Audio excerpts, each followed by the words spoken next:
Hi hi hi. അപ്പോൾ ഇത് നമ്മുടെ 5ാം ക്ലാസ്സുകാർ നിർബന്ധമായിട്ട് അറിഞ്ഞിരിക്കേണ്ട, പ്രത്യേകിച്ച് നമ്മൾ സിലബസ് ഒക്കെ മാറിയോണ്ട് ഏത് രൂപത്തിലാണ് ചോദ്യങ്ങൾ വരിക എന്നൊന്നും നമുക്ക് അറിയാത്തതാണല്ലേ. അപ്പോൾ നിങ്ങൾ ഉറപ്പായിട്ടും എക്സാമിന് നല്ല ചാൻസ് ഉള്ള വളരെ പ്രധാനപ്പെട്ട ഒരു ചോദ്യമായിട്ടാണ് ഇന്ന് കുട്ടിപ്പോൾ എത്തിയിട്ടുള്ളത്. അപ്പോൾ ഈ വീഡിയോ അവസാനം വരെ നിങ്ങൾ കാണുക. അതുപോലെ തന്നെ ഇതുപോലെ ഉറപ്പായിട്ടും വരുന്ന സിലബസ് മാറിയോണ്ടുണ്ടെങ്കിൽ ഏതൊക്കെ കാര്യങ്ങളാണ് പഠിക്കേണ്ടതെന്ന് പലർക്കും അറിയില്ല. അപ്പോൾ ഇതുപോലെ ഉറപ്പായിട്ടും വരുന്ന വളരെ പ്രധാനപ്പെട്ട കാര്യങ്ങളൊക്കെ ചെറിയ ചെറിയ വീഡിയോസായിട്ട് കുറച്ച് നേരം കൊണ്ട് നിങ്ങൾക്ക് പഠിപ്പിച്ചു തരുന്ന ഈ രൂപത്തിലുള്ള കാര്യങ്ങളൊക്കെ വേണമെന്നുണ്ടെങ്കിൽ നിങ്ങൾ ആ കാര്യം കമൻറ്റ് ബോക്സിൽ അറിയിക്കാം. അതുപോലെ തന്നെ നമ്മുടെ എല്ലാ ഫ്രണ്ട്സിനും അയച്ചു കൊടുക്കുക. നിങ്ങൾ എത്രത്തോളം ആൾക്കാർ വീഡിയോ കാണുന്നു, എത്രത്തോളം ആൾക്കാർക്ക് നിങ്ങൾ അയച്ചു കൊടുക്കുന്നത്, അതിനനുസരിച്ചാണ് മാസ്റ്റർ മനസ്സിലാവുക നിങ്ങൾക്ക് ഇത്തരത്തിലുള്ള വീഡിയോസ് കൂടുതൽ ആവശ്യമുണ്ടെന്നുള്ള കാര്യം. അപ്പോൾ നിങ്ങൾക്ക് ആവശ്യമുണ്ടെങ്കിൽ നിങ്ങൾ ഫ്രണ്ട്സിനും കൂടി കൂട്ടിയിട്ട് വരിക, അവർക്കും കൂടി ഈ വീഡിയോ കാണിച്ചു കൊടുക്കുക കേട്ടോ. അതുപോലെ തന്നെ ഇത്തരത്തിലുള്ള വീഡിയോസ് നിങ്ങൾക്ക് ഇഷ്ടമാണെങ്കിൽ വീഡിയോ ലൈക്ക് അടിക്കാനായിട്ട് മറക്കാതിരിക്കുക. നമുക്ക് എന്തായാലും അധികം സമയം കളയാതെ പെട്ടെന്ന് ചോദ്യം എന്താ നോക്കാം. ഇവിടെ നോക്കിക്കേ, 2 വട്ടങ്ങളുണ്ട്. ഈ വട്ടത്തിനുള്ളിൽ മുഴുവനായിട്ട് നീല നിറം കൊടുത്തിട്ടുണ്ട്. ഈ വട്ടത്തിനുള്ളിലോ, ഈ വട്ടത്തിന് ഒരേ വലിപ്പമുള്ള ഇങ്ങനെ മുറിച്ചിട്ട് ഒരേ വലിപ്പമുള്ള ഒരു കഷ്ണം, അടുത്ത കഷ്ണം, അടുത്ത കഷ്ണം, അടുത്ത കഷ്ണം, അങ്ങനെ ഒരേ വലിപ്പമുള്ള 4 കഷ്ണമാക്കിയിട്ടുണ്ട്. അതിൽ ഒരു കഷ്ണത്തിനാണ് ഇവിടെ നീല നിറം കൊടുത്തിട്ടുള്ളത്. അപ്പോൾ ഇവിടെ 4 കഷ്ണത്തിൽ ഒരു കഷ്ണത്തിന് നിറം കൊടുത്തു, ഇവിടെ ഒരു കഷ്ണത്തിന് ഒരു ചിത്രത്തിന് മുഴുവനായിട്ട് നിറം കൊടുത്തു. അങ്ങനെയാണെങ്കിൽ ഇങ്ങനെ നിറം കൊടുത്തിട്ടുള്ളതിനെ എങ്ങനെയാണ് നമ്പറിന്റെ രൂപത്തിൽ എഴുതാൻ നിങ്ങൾ എല്ലാവരും ഉറപ്പായിട്ട് അറിഞ്ഞിട്ടുണ്ടാവണം, നിർബന്ധമായിട്ടും പഠിച്ചിട്ടുണ്ടാവണം. എങ്ങനെ എഴുതുക? ഇവിടെ നോക്കിക്കേ, ഒരു വട്ടത്തിന് മുഴുവനായിട്ട് ഇവിടെ നിറം കൊടുത്തിട്ടുണ്ട്, ഒന്നിന് മുഴുവനായിട്ടും ഇവിടെ നിറം കൊടുത്തിട്ടുണ്ട്. അപ്പോൾ നമുക്ക് അതിന്റെ മുകളിൽ 1 എഴുതാം. ഈ വട്ടത്തിലോ ഒരു വട്ടം മുഴുവനായിട്ട് നിറം കൊടുത്തിട്ടുണ്ടോ? ഇല്ല. ഈ വട്ടത്തിനെ ഇങ്ങനെയും മുറിച്ചിട്ട് ഒരേ വലുപ്പമുള്ള 4 കഷ്ണാക്കി. അങ്ങനെയുള്ള 4 കഷ്ണത്തിൽ ഒരു കഷ്ണത്തിനാണ് ഇവിടെ നിറം കൊടുത്തത്. അതെങ്ങനെ നമ്മൾ നമ്പറിൽ എഴുതുക? 1/4 തവണ എഴുതാൻ. നമുക്ക് മാർക്കൊക്കെ എങ്ങനെ ഇടുക? ടോട്ടൽ മാർക്ക് താഴെ ഉണ്ടാവും അല്ലെ, ആകെ മാർക്ക് താഴെ ഉണ്ടാവും, നമുക്ക് കിട്ടിയ മാർക്ക് മുകളിൽ എഴുതും. അതുപോലെ തന്നെ ഇവിടെയുള്ള ആകെ കഷ്ണങ്ങൾ എണ്ണം താഴെ എഴുതുക, എന്നിട്ട് എത്ര കഷ്ണത്തിനാണ് നിറം കൊടുത്തത് അത് മുകളിൽ എഴുതുക.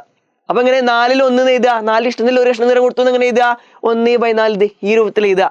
അപ്പോൾ ഒരു കഷ്ണത്തിന് മുഴുവനായിട്ട് നിറം കൊടുത്തു, 1/4 നിറം കൊടുത്തു. കഷ്ണത്തിന് 4 കഷ്ണങ്ങളായിട്ട് അതിൽ ഒരു ഭാഗത്ത് നിറം കൊടുത്തു. ഇങ്ങനെ നമുക്ക് 2 നമ്പറുകൾ കിട്ടി അല്ലേ. ഇനി ഇത് എങ്ങനെ എഴുതാന്നറിയോ? ഈ 2 നമ്പറുകൾ അടുപ്പിച്ച് എഴുതിയാൽ മതി. ഈ 1 ആദ്യം എഴുതുക, അതിനുശേഷം ഇങ്ങനെ ബൈയിട്ടിട്ട് വന്ന നമ്പർ ഉണ്ടല്ലോ, മുകളിലും താഴെയും അക്കങ്ങളായിട്ട് വന്നത്, അതിനെ നമ്മൾ രണ്ടാമത് എഴുതുക. അപ്പൊ നമുക്ക് എന്തെന്ന് കിട്ടും? 1/4 എന്ന് കിട്ടും. 1/4 എന്ന് കിട്ടും. 1/4 ആണ് ഇത്. ഈ ചിത്രത്തിൽ ഒന്നിന് മുഴുവനും നിറം കൊടുത്തു, ഒന്നിനെ 4 കഷ്ണാക്കിയിട്ട് അതിൽ ഒരു ഭാഗം നിറം കൊടുത്തു. അതിനെ നമ്പർ രൂപത്തിൽ എഴുതാൻ വേണ്ടി പറഞ്ഞാൽ 1/4 എന്ന് വേണം നമ്മൾ എഴുതാൻ. ഇപ്പൊ നിങ്ങൾ പഠിച്ചിട്ടുണ്ടാവും. അങ്ങനെയാണെങ്കിൽ നോക്കട്ടെ നിങ്ങൾ പഠിച്ചിട്ടുണ്ടോന്ന്. ഇതിന്റെ അടുത്തൊരു ചോദ്യം നിങ്ങൾക്ക് തരാണ്. ഇവിടെ 2 കഷ്ണങ്ങൾ മുഴുവനായിട്ടും ഓറഞ്ച് നിറം കൊടുത്തു. അതുപോലെ വേറൊരു കഷ്ണത്തിലോ അതിനെ ഇങ്ങനെയും അങ്ങനെയും മുറിച്ചിട്ട് ഒരേ വലുപ്പമുള്ള 4 കഷ്ണം തന്നെ ആക്കിയിട്ടുണ്ട്. അതിൽ ഒരു കഷ്ണം മാത്രമാണ് ഓറഞ്ച് നിറം കൊടുത്തത്. ഇതിന് എത്ര ഇപ്പോഴും നിങ്ങൾ പറയും? ഒന്ന് മുഴുവനായിട്ട് നിറം കൊടുത്തു, അടുത്തത് മുഴുവനായിട്ട് നിറം കൊടുത്തു. അപ്പൊ മുഴുവനായിട്ട് നിറം കൊടുത്തുള്ള എത്ര ഉണ്ട്? ഇതിന് മുഴുവനായിട്ട് നിറം കൊടുത്തു, ഇതിന് മുഴുവനായിട്ട് നിറം കൊടുത്തു. മുഴുവനായിട്ട് നിറം കൊടുത്ത 1 കൂട്ടണം 1, ആകെ 2 എണ്ണത്തിന് മുഴുവനായിട്ട് നിറം കൊടുത്തിട്ടുണ്ട് അല്ലേ. അതുപോലെ വേറൊന്നിന് എന്താണ്? ഒരേ വലിപ്പമുള്ള 4 കഷ്ണാക്കിയിട്ട് അതിൽ ഒരു കഷ്ണം മാത്രമാണ് നിറം കൊടുത്തത്. അത് നമ്മൾ എങ്ങനെ എഴുതുക? അപ്പോൾ 1/4 എന്ന് എഴുതും. ഈ 4 എന്താണ്? ആകെയുള്ള കഷ്ണങ്ങൾ എണ്ണം, ആകെ 4 കഷ്ണങ്ങളുണ്ട്. ഈ 1 എന്താണ്? നിറം കൊടുത്ത കഷ്ണത്തിന്റെ എണ്ണം, ഒരു കഷ്ണത്തിന് മാത്രം നിറം കൊടുത്തത്. അപ്പൊ 2 എണ്ണത്തിനും മുഴുവനായിട്ട് നിറം കൊടുത്തു. അതുപോലെ തന്നെ ഒന്നില് 1/4 ഭാഗവും നിറം കൊടുത്തു. അപ്പൊ നമ്പറിന്റെ രൂപത്തിൽ എഴുതാൻ വേണ്ടി പറഞ്ഞാൽ ഈ ചിത്രങ്ങൾ നോക്കിയിട്ട് ഓറഞ്ച് നിറം കൊടുത്തത് നമ്പറിന്റെ രൂപത്തിൽ എഴുതാൻ വേണ്ടി പറഞ്ഞാൽ 2/1/4 എന്ന് വേണം എഴുതാൻ. 2 എണ്ണത്തിന് മുഴുവനായിട്ടും ഒന്നിനെ 4 കഷ്ണാക്കിയതിൽ ഒരു കഷ്ണം നിറം കൊടുത്തു. അപ്പൊ 2/1/4 നമ്മൾ പറയാം. അങ്ങനെയാണെങ്കിൽ ഇതിനെങ്ങനെ നമ്മൾ പറയാ? ഇവിടെ 3 എണ്ണം നിറം കൊടുത്തിട്ടുണ്ട്, മുഴുവനായിട്ട് നിറം കൊടുത്തിട്ടുണ്ട്. വേറൊരു കഷ്ണം 1 2 3 4 5 6 വേറൊരു ചിത്രം ഒരേ വലുപ്പമുള്ള 6 കഷ്ണങ്ങളാക്കിയിട്ടുണ്ട്. ഇതിലെ കഷ്ണങ്ങളൊക്കെ ഒരേ വലുപ്പമാണ്. നമ്മൾ കഷ്ണങ്ങളാക്കുമ്പോൾ എല്ലാ കഷ്ണവും ഒരേ വലുപ്പമാണോ എന്ന് കൂടെ നോക്കണം കേട്ടോ. ഇതെന്താ പ്രത്യേകത? എല്ലാ കഷ്ണത്തിനും ഒരേ വലുപ്പമാണ്. അങ്ങനെ ഒരേ വലുപ്പമുള്ള എത്ര കഷ്ണങ്ങളുണ്ട്? 6 കഷ്ണമുണ്ട്. അതിലൊരു കഷ്ണം മാത്രമാണ് നിറം കൊടുത്തത്. അപ്പൊ 3 എണ്ണം മുഴുവനായിട്ട് നിറം കൊടുത്തു, 1/6 ഭാഗം വേറെ നിറം കൊടുത്തു. അങ്ങനെയാണെങ്കിൽ ഇതെല്ലാം കൂടെ നോക്കുമ്പോൾ ഇതിന്റെ നമ്പർ എന്താന്ന്, ഇതിൽ ഓറഞ്ച് കളർ കൊടുത്തിട്ടുള്ള ഭാഗത്തിന്റെ നമ്പർ രൂപം എന്താന്ന് നിങ്ങൾ കമന്റ് ചെയ്യണം.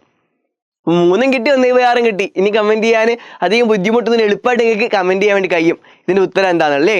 3 1/6 ചേർന്നാൽ അതേപോലെ കമന്റ് ചെയ്തിട്ടുണ്ടാവും കേട്ടോ. മാഷ് വിചാരിക്കുന്നേ മാഷ് കാണിച്ചു വേണ്ടി പോവാണ്. ആൻസർ ഇതേ 3 1/6 ഇത്രേ ഉള്ളൂ. ഈ 2 നമ്പറും അടുപ്പിച്ച് എഴുതിയാൽ മതി അല്ലേ? 3 എണ്ണവും നിറം കൊടുത്തു, വേറൊന്നിനെ ഒരേ വലുപ്പമുള്ള 6 കഷ്ണാക്കിയതിൽ ഒരു കഷ്ണം നിറം കൊടുത്തു. അപ്പൊ 3 1/6 നിറം കൊടുത്തു. നമ്മളെങ്ങനെ നമ്പറിൽ എഴുതുക? 3 1/6 എഴുതും. സിമ്പിൾ. അപ്പൊ ഈ ചോദ്യങ്ങളൊക്കെ നമ്മൾ ടെക്സ്റ്റ് ബുക്കിൽ ഉണ്ടായിരുന്നതാ.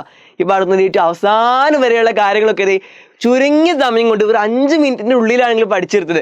ഇതുപോലെ നിങ്ങൾക്ക് എല്ലാ കാര്യം ചുരുങ്ങിയ നേരം കൊണ്ട് പഠിപ്പിച്ചിരുന്ന രൂപത്തിൽ നമ്മൾ ഈ രൂപത്തിൽ ഇനി അങ്ങോട്ട് കൂടുതൽ ക്ലാസ്സുകൾ നിങ്ങൾക്ക് പ്രതീക്ഷിക്കാം കേട്ടോ.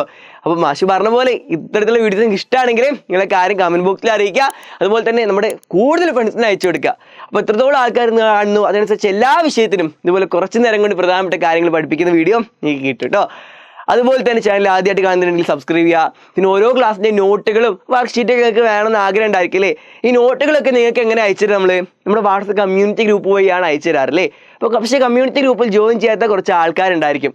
വാട്സപ്പ് കമ്മ്യൂണിറ്റി ഗ്രൂപ്പിൽ ജോയിൻ ചെയ്യാത്ത ആരെങ്കിലും ഉണ്ടെങ്കിൽ നമ്മുടെ ഡിസ്ക്രിപ്ഷൻ ബോക്സിലും കമൻറ്റിലും വാട്സപ്പ് കമ്മ്യൂണിറ്റി ഗ്രൂപ്പിന് ലിങ്ക് കൊടുത്തിട്ടുണ്ട്. ജോയിൻ ഫോർ നോട്ട്സ് പറഞ്ഞിട്ട് ആ ലിങ്ക് ക്ലിക്ക് ചെയ്തിട്ട് എല്ലാവരും വാട്സപ്പ് കമ്മ്യൂണിറ്റി ഗ്രൂപ്പിലും ജോയിൻ ചെയ്യാം കേട്ടോ. അപ്പോൾ നമുക്ക് നിങ്ങൾക്ക് അവിടെ എന്തായാലും നോട്ടുകളൊക്കെ കിട്ടും. അപ്പോൾ നമുക്ക് എന്തായാലും ഇതുപോലെയുള്ള കൂടുതൽ വീഡിയോസായിട്ട് വീണ്ടും കാണാം. Bye bye.